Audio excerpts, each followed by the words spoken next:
Hello student. तो 2022 का batch आपका शुरू हो चुका है। 2022 में जो टॉप लेवल की तैयारी करना चाहते हैं, ठीक है, कक्षा 10 और कक्षा 12 दोनों की तैयारी शुरू हो चुकी है। 2022 की बैच बिल्कुल हमने टाइम से शुरू कर दिया है। तो यदि आप लोग हमारे चैनल पर नए हैं तो चैनल को सब्सक्राइब कर लीजिएगा और बेल आइकन को जरूर प्रेस कर लीजिएगा ताकि वीडियो की आने वाली नोटिफिकेशन आपको हमेशा मिलती रहे, ठीक है। तो जो क्लासेस चलाने की टाइमिंग है, सुबह में आपके हाई स्कूल के क्लास चलते हैं और शाम को आपका इंटर का क्लास चलाया जाता है। तो हेलो, वेलकम स्टूडेंट। तो स्वागत करते हैं हम आप सभी लोगों का अपने इस राजन क्लासेस चैनल पे। आज के इस वीडियो में हम आपको कक्षा 12 2022 का बैच शुरू हो चुका है। आपको पहले ही बता दें हम आपको, आज से हमारा जो बेसिक एनसीईआरटी है कक्षा 12 का जो 2022 का बैच है, बिल्कुल टोटल एनसीईआरटी, आप किसी भी बोर्ड से रहिए आपको ये तैयारी करना बहुत ही फायदेमंद होगा, ठीक है। यानी कि ये जो हम आपको टॉपिक चलाने वाले हैं बहुत ही यूनिक टॉपिक चलाने वाले हैं। तो इससे यदि आप तैयारी करते हैं, यदि आप इससे अध्ययन करते हैं तो आपको बोर्ड एग्जाम में 90+ का टारगेट दिया जा सकता है, ठीक है। आप खुद टक्कर दे सकते हो एक दूसरे को। अगर विश्वास नहीं है तो आप ट्राई करके देख लीजिएगा एग्जाम टाइम तक, ठीक है। चलिए, तो हम ज्यादा बातें नहीं करते हैं, शुरू करते हैं। तो आपको हम बता दें, जो विषय है भौतिक विज्ञान, ठीक है, भौतिक विज्ञान का ये भाग 1 है, जो कि आपका चैप्टर कौन सा ये भी बता दें हम आपको। तो आज हम इकाई नंबर 1, हमने आपको इकाई भी बता दिया था इसके पहले वाले वीडियो में, सब कुछ क्लियर किया इसके वाले वीडियो में। जो सिलेबस से रिलेटेड वीडियो नहीं देखे हैं उसका लिंक हमारे इस डिस्क्रिप्शन बॉक्स में दिया गया है, यहां से आप सिलेबस वाले वीडियो को देख सकते हैं लिंक पे क्लिक करके, ताकि आप देख लीजिए आपको पढ़ना क्या है, कैसे कैसे, कौन सा इकाई कितना, उसमें क्या कैसे, सब कुछ एकदम हमने बिल्कुल अच्छे से क्लियर कर दिया है। वो वीडियो अगर देखना चाहते हैं तो उसका लिंक डिस्क्रिप्शन में दिया है, यहां से आप उसको देख सकते हैं, ठीक है। चलिए, तो इकाई 1 हमारा जो है वो है क्या, पहले ये बात करेंगे। इकाई 1, ठीक है, इकाई 1 हमारा जो है, मतलब पहला इकाई जो है, चलिए तो ध्यान दीजिएगा। यहाँ पे हमने आपको पहले बताया था पहला अध्याय जो हमारा है क्या है, वैद्युत आवेश तथा क्षेत्र। तो चलिए फटाफट चैप्टर का नाम भी लिख लीजिए आप लोग। तो ध्यान दीजिएगा, हमने आपको बताया क्या, पहला चैप्टर हमारा क्या है, वैद्युत आवेश तथा क्षेत्र। बिल्कुल एनसीईआरटी चल रहा है भाई, ध्यान दीजिएगा। और हम आपको इसमें न्यूमेरिकल भी हल कराएंगे आगे चलते चलते, ठीक है। जैसे जैसे आपका टॉपिक आगे बढ़ेगा, जिस चैप्टर से रिलेटेड न्यूमेरिकल रहेगा, हम बिल्कुल एनसीईआरटी के न्यूमेरिकल आपको हल कराएंगे, ठीक है। तो भैया हमारा चैप्टर क्या है, वैद्युत, देखिए पेन को भी ठंडी लग गई भाई, ठीक है। चलिए, वैद्युत आवेश, वैद्युत आवेश, ठीक है, तथा क्षेत्र, तथा क्षेत्र। तो ये आपका चैप्टर है, अध्याय 1 है, इसको आप लोग नोट कर लीजिए, ये इसका भाग 1 है। अब हम ज्यादा देरी नहीं करेंगे, शुरू करेंगे, ठीक है। तो सबसे पहला हेडिंग हमारा क्या होगा, ध्यान दीजिएगा। सबसे पहला हेडिंग आपका होगा आवेश, सबसे पहला हेडिंग, यानी कि चैप्टर का शुरुआत हमारा आवेश से होगा। तो हेडिंग डाल लीजिए भाई, आवेश क्या होता है, पहले आवेश के बारे में जानेंगे हम लोग। तो आवेश का हेडिंग आप लोग अच्छे से डाल लीजिए, आवेश, जिसको इंग्लिश में क्या कहते हैं हम लोग, इंग्लिश में कहते हैं चार्ज, इंग्लिश में चार्ज कहते हैं, ठीक है। चलिए, तो अब इस आवेश को हम लोग इसको एक्सप्लेन करते हैं, आवेश होता क्या है, ठीक है। हम आपको 2 तरह का परिभाषा बताएंगे, ठीक है। यानी जो आपको समझ में आएगा आप उसको नोट कर लीजिएगा, जो आपको समझ में नहीं आएगा उसको समझ लीजिएगा या फिर उसको हटा दीजिएगा। तो सबसे पहले हम थोड़ा सा आवेश के बारे में 2 मिनट आपसे बात करना चाहेंगे। देखिए आवेश होता क्या है, अगर हम शुरुआत करते हैं किसी चीजों का, मान लीजिए हम फिजिक्स नहीं जानते हैं या फिर नहीं पढ़े हैं, कक्षा 12 का कोई भी टॉपिक हम शुरू नहीं किया अभी तक, तो आज से यदि आप शुरू करते हैं तो हम चैलेंज करते हैं, खुला चैलेंज करते हैं कि आप अपने बोर्ड परीक्षा में अच्छा से अच्छा रैंकिंग कर सकते हैं, ठीक है, वो भी 2022 के एग्जाम में। ध्यान दीजिएगा। तो आपको हम बता दें, जो आवेश होता है सर्वप्रथम थेल्स ने देखा था। थेल्स कौन था, थेल्स एक वैज्ञानिक थे। तो सबसे पहले थेल्स ने देखा था कि जब कांच की छड़ को बिल्ली की खाल से या आबनूस की छड़ से, ठीक है, यानी कि थेल्स ने यही देखा था कि जब कांच की छड़ को बिल्ली की खाल, बिल्ली को तो जानते हैं, उसकी खाल से या फिर आबनूस की छड़ को रेशम से रगड़ते हैं तो उसमें कागज के छोटे छोटे टुकड़ों को अपनी ओर आकर्षित करने का क्या होता है, गुण आ जाता है। इन पदार्थों को विद्युतमय या आवेशमय कहते हैं तथा इस गुण को विद्युत कहते हैं।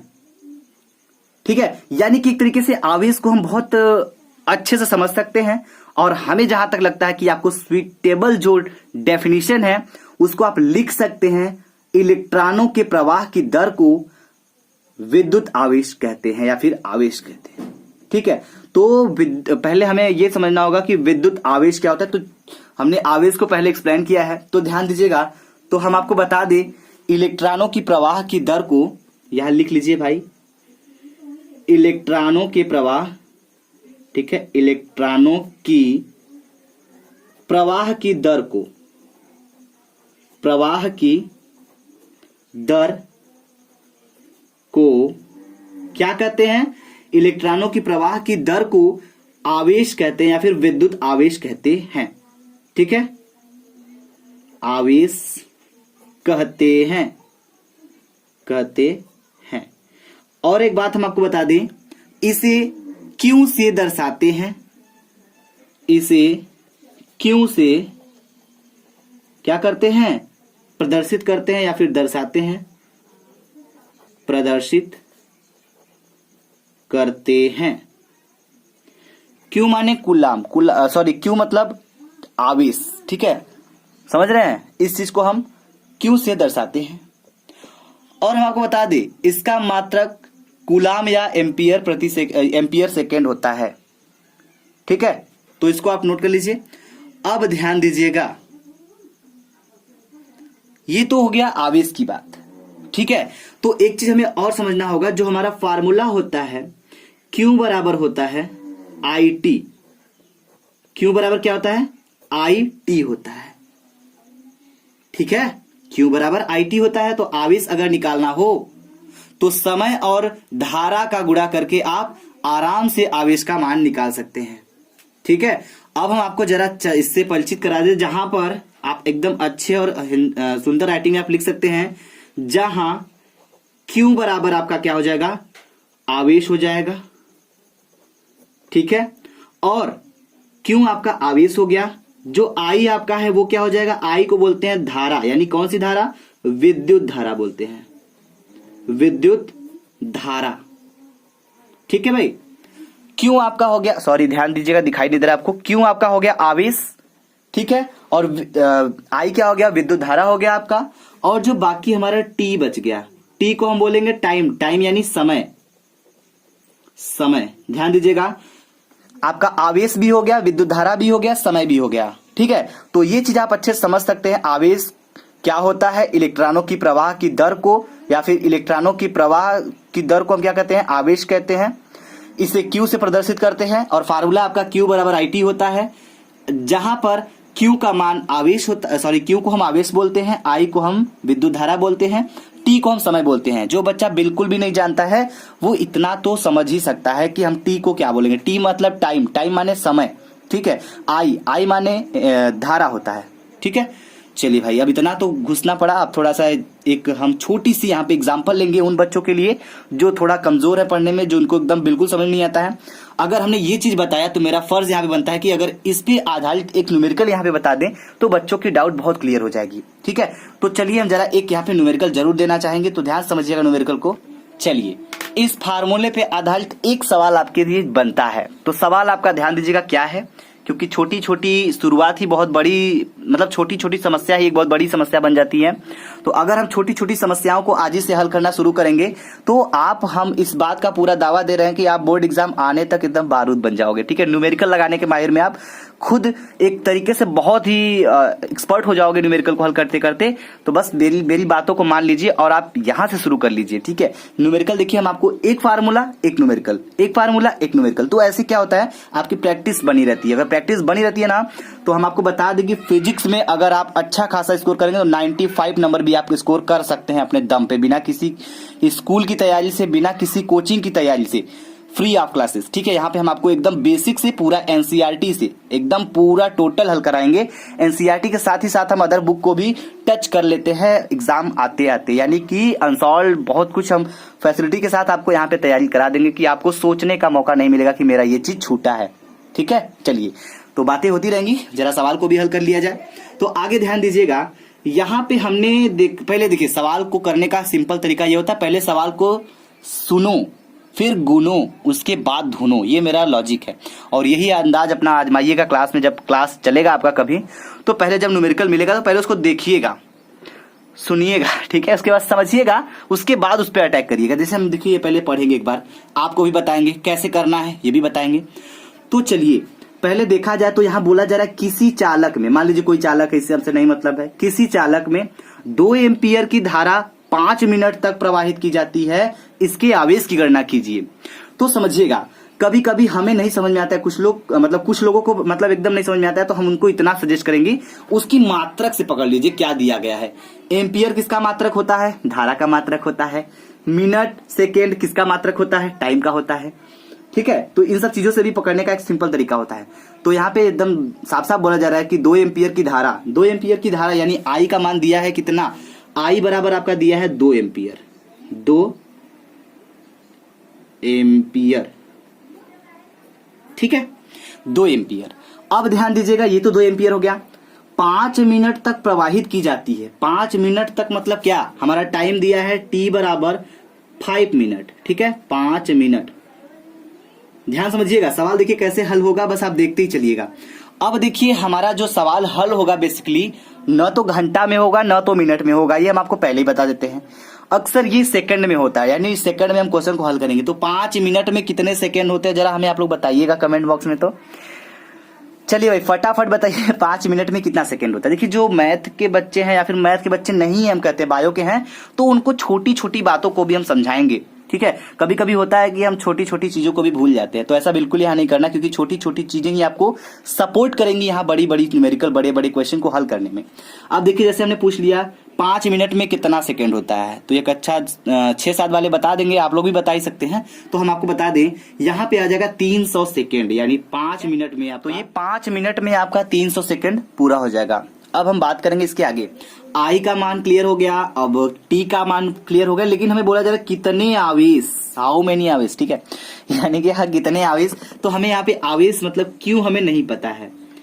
अगर हमें 3 चीजों का फार्मूला पता है, 2 चीज पता है, तीसरा पता करना हो तो बड़ा आसान होता है। कैसे होता है ऊपर देख लीजिए आप लोग, थोड़ा सा सब कुछ आपके सामने रखा हुआ है, ये फार्मूला लगना है, इसका मतलब हमने समझा ही दिया है, ये आपको ज्ञात करना है, ये आपको पता है, ये आपको पता है। ठीक है, चलिए भाई तो फार्मूला लगा लेते हैं। क्या होता है साइड में देखिएगा, हमने आपको बताया था जो फार्मूला होता है वो होता है Q बराबर IT होता है कि नहीं होता है। तो जाहिर सी बात है जब Q बराबर IT होता है तो Q तो लिखेंगे यहाँ पे, और I का मान क्या है, I मतलब 2 एम्पियर दिया है तो 2 लिखेंगे, गुड़े T है तो टाइम हमारा 300 सेकंड दिया है तो 300 सेकंड का इसमें मल्टीप्लाई कर देंगे। ठीक है, तो 2 तिहाई 6 हो जाएगा, यानी हमारा Q का जो मान आएगा वो आएगा 600 कुलाम आएगा। ठीक है, क्योंकि हमारा आवेश है और आवेश का मात्रक क्या होता है, कुलाम होता है। तो देखिए ऐसे ही क्वेश्चन हल होगा। ये तो रहा सिंपल क्वेश्चन, ऐसे ही आपको सिंपल करके हम एक दिन हार्ड से हार्ड क्वेश्चन हल करना सिखा देंगे, तो आपको अच्छे से आ जाएगा। ठीक है, चलिए तो समझ में आई बात आपको ना। चलिए भाई उम्मीद करेंगे आपको समझ में आ रहा है। अगर आपको ये क्लास और ये वीडियो समझ में आ रहा है तो हमें कमेंट बॉक्स में कमेंट करके जरूर बताइएगा। ठीक है, चलिए अगर हम आपकी प्रैक्टिस के लिए एक क्वेश्चन आपको जरूर देना चाहेंगे, वो क्या है, चलिए एक क्वेश्चन आपके लिए है, आप इसको प्रैक्टिस करेंगे तो आपकी अभ्यास बनी रहेगी। वैसे अगर कर लेते हैं तो बहुत अच्छी बात होगी, अगर नहीं कर पाते हैं तो कोई दिक्कत नहीं है। करने के बाद जो आंसर आएगा हमें कमेंट बॉक्स में कमेंट करके बता दीजिएगा, उसका रिप्लाई हम आपका बता देंगे कमेंट सेक्शन में ही कि आपका सही है या गलत है। ठीक है, चलिए तो क्वेश्चन को देख लेते हैं। क्वेश्चन क्या है आइए ध्यान दीजिएगा, आप लोगों का क्वेश्चन क्या है।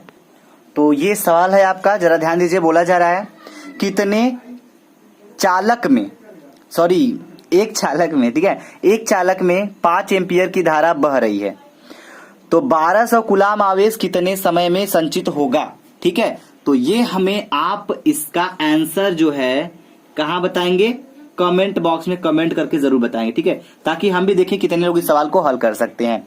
इसके आगे हम बढ़ेंगे, ध्यान दीजिएगा, हमारा एक फार्मूला और यहाँ पे जनरेट होता है। इस न्यूमेरिकल की बात हो गई, ये न्यूमेरिकल आपका है, इसको आप हल करके बताइएगा, ठीक है, और नहीं आएगा तो भी बताइएगा। आगे बढ़ेंगे तो हमारा एक फार्मूला और होता है जो कि होता है क्यू बराबर एन आई, क्यू बराबर एन आई। हमने क्यू बराबर आई टी अभी आपको समझाया, उस पर न्यूमेरिकल समझा दिया। और एक बार एक फार्मूला होता है क्यू बराबर एन ई, यानी कि नंबर ऑफ इलेक्ट्रॉन, और एक इलेक्ट्रॉन के आवेश को हम कुलास मतलब आवेश कहते हैं एक तरीके से। तो ये समझ में आ रहा है आपको, क्यू बराबर एन आई भी आपका फार्मूला होता है, इसको आप कहीं नोट कर लीजिए, ठीक है, नोट कर लीजिए भाई, बहुत काम का चीज है ये। अब आपको समझ में आएगा कब काम का है, आपको बताएंगे बीच बीच में। चलिए, तो हम आपको ये बता दें, ये जो क्यू बराबर एन आई होता है, इसमें बिल्कुल सेम वही कंडीशन होता है, लेकिन कुछ चीज हमें यहाँ पे समझना पड़ेगा। क्या समझना पड़ेगा? जैसे कि यहाँ पे हमने आपको बताया क्यू बराबर एन आई हो गया, तो यहां लिखेंगे आप जहां, ठीक है, क्यू तो आवेश रहेगा ही, क्यू का मान मतलब आवेश हो गया आपका, ठीक है। लेकिन सबसे जोरदार बात यह है कि ये जो यन है ये क्या है, ये यन हमें यहाँ पे दिख रहा है, तो यन मतलब नंबर ऑफ इलेक्ट्रॉन, इलेक्ट्रॉन की संख्या, ठीक है। तो यहां लिखेंगे इलेक्ट्रॉन का संख्या, ठीक है भाई। तो ये इलेक्ट्रॉन की संख्या हो गई, ये हो गया क्यू, ये हो गया यन। बात आती है ई की, तो ई क्या है इसमें, ई का किरदार क्या है भाई, हम आपको बता दे, एक इलेक्ट्रॉन का आवेश। तो जो एक इलेक्ट्रॉन का आवेश होता है उसको हम ई से दिखाते हैं, तो यहां लिखेंगे एक इलेक्ट्रॉन, ठीक है, एक इलेक्ट्रॉन का आवेश, ठीक है, आवेश। एक इलेक्ट्रॉन का आवेश जो होता है वो होता क्या है, फाइनली हम आपको बता दें, ये होता है 1.6 गुणे 10 के घाते -19 कूलाम। इसकी जरूरत बार बार पड़ेगी, हम आपको बता देते हैं। ये सब जो भी है इसको आप नोट कर लीजिए, प्लस जो भी आपको समझ में नहीं आता है उसके लिए आप हमसे कमेंट बॉक्स में पूछ सकते हैं।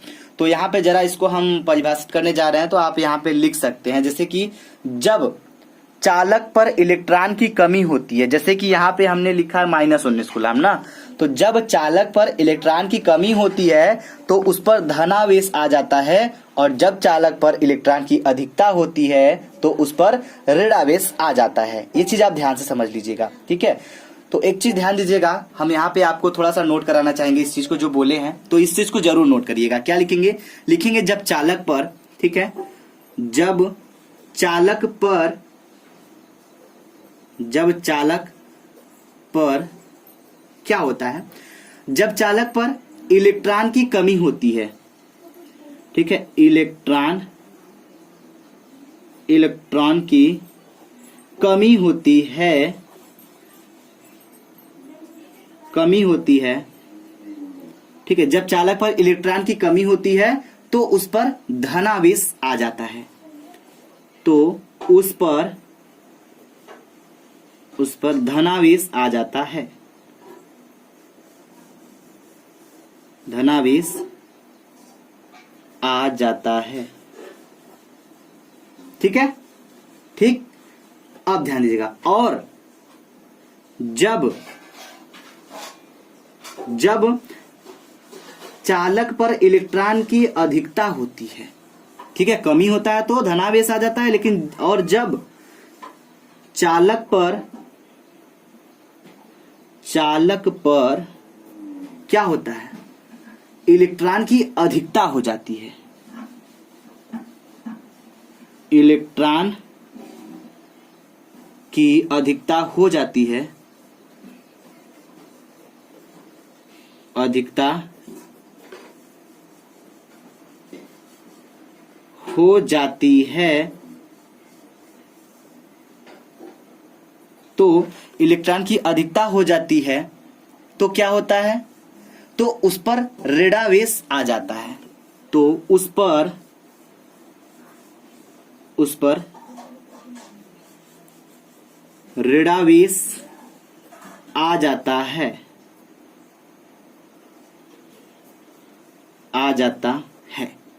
ठीक है ना। तो ये आप नोट कर लीजिएगा। और हम आपको ये भी बता दें, दो समान आवेश के बीच प्रतिकर्षण बल लगता है, जबकि विपरीत आवेशों के बीच आकर्षण बल कार्य करता है। ये भी नोट कर लीजिए आप लोग थोड़ा सा, क्योंकि ये सब चीज अभी बताई जा रही है, बाद में आपको पता होना चाहिए। ठीक है, तो यहां आप लिखेंगे दो समान आवेशों के बीच, ठीक है, दो समान आवेशों के बीच, आवेशों के बीच, दो समान आवेशों के बीच प्रतिकर्षण बल लगता है। प्रतिकर्षण बल लगता है, लगता है। ठीक है,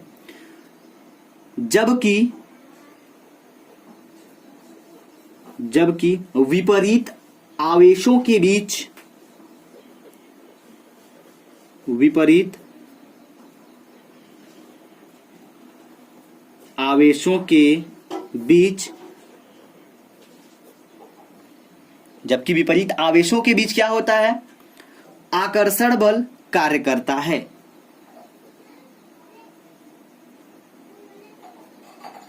आकर्षण बल कार्य करता है। ठीक है, तो समझिए यहां पे थोड़ा सा, जैसे कि ये समझिएगा यहां पे। ठीक है, जैसे ये मान लीजिए प्लस आवेश है यानी धन आवेश है, और ये भी प्लस आवेश है, तो ये क्या करेंगे, एक दूसरे को प्रतिकर्षित करेंगे, यानी कि एक दूसरे को क्या करेंगे, प्रतिकर्षित करेंगे। अट्रैक्ट नहीं करेंगे, प्रतिकर्षित करेंगे। ठीक है, प्लस प्लस होगा तो ये कंडीशन, अगर माइनस है और ये भी माइनस है, दोनों है, तो ये भी क्या करेंगे, ये भी एक दूसरे को प्रतिकर्षित करेंगे। हमने आपको पहले ही बताया था कि समान आवेश मतलब कि कह सकते हैं समान आवेशों के जो बीच होता है, समान आवेश मतलब यहाँ भी आवेश ऋण है और ये भी ऋण है, तो ये दोनों आपस में प्रतिकर्षित करेंगे। ठीक है, अब आकर्षित कब करेंगे, जैसे कि एक माइनस में हो दूसरा प्लस में हो, तो ये भाई साहब आपस में चिपकना चाहेंगे, मतलब मिलना चाहेंगे एक दूसरे से। ठीक है, और अगर विपरीत मतलब समान हुआ तो इनसे नहीं जमती है, दूर भागते हैं, और ये जो होता है इनके पास आते हैं, यानी कह सकते हैं आकर्षण होता है इस पे, समान नहीं बल्कि असमान, मतलब असमान आवेशों के बीच। ठीक है, जैसे ये आपका क्या हो गया, ऋणावेश हो गया और धनावेश हो गया, तो दोनों क्या करेंगे, आपस में चिपकेंगे, मिलेंगे, आकर्षित होंगे। ठीक है, जो भी कह लीजिए। तो उम्मीद करेंगे कि आपको ये पूरा टॉपिक समझ में आया होगा, और इस पे बेसिक न्यूमेरिकल हम आपको नेक्स्ट वीडियो में बताएंगे। अगर आपको ये वीडियो समझ में आया तो वीडियो को लाइक कर दीजिएगा, शेयर कर दीजिएगा, हमें कमेंट सेक्शन में कमेंट करके जरूर बताइएगा। और सबसे पहली और जरूरी बात, यदि आप इस वीडियो का पीडीएफ पाना चाहते हैं तो हमें आप एक बार कमेंट बॉक्स में कमेंट करिएगा, ताकि पीडीएफ की प्लानिंग भी आपका हम तुरंत तैयार कर दे और आपको पीडीएफ तुरंत प्रोवाइड करा सकें। ठीक है, तो ये भाग एक आपको समझ में आया कि नहीं, ये हमें लाइक और कमेंट करके बता दीजिएगा। इसके बाद हम मिलेंगे भाग 2 में और बड़े ही बेहतरीन टॉपिक के साथ मिलेंगे। ठीक है, चलिए, थैंक यू वेरी मच।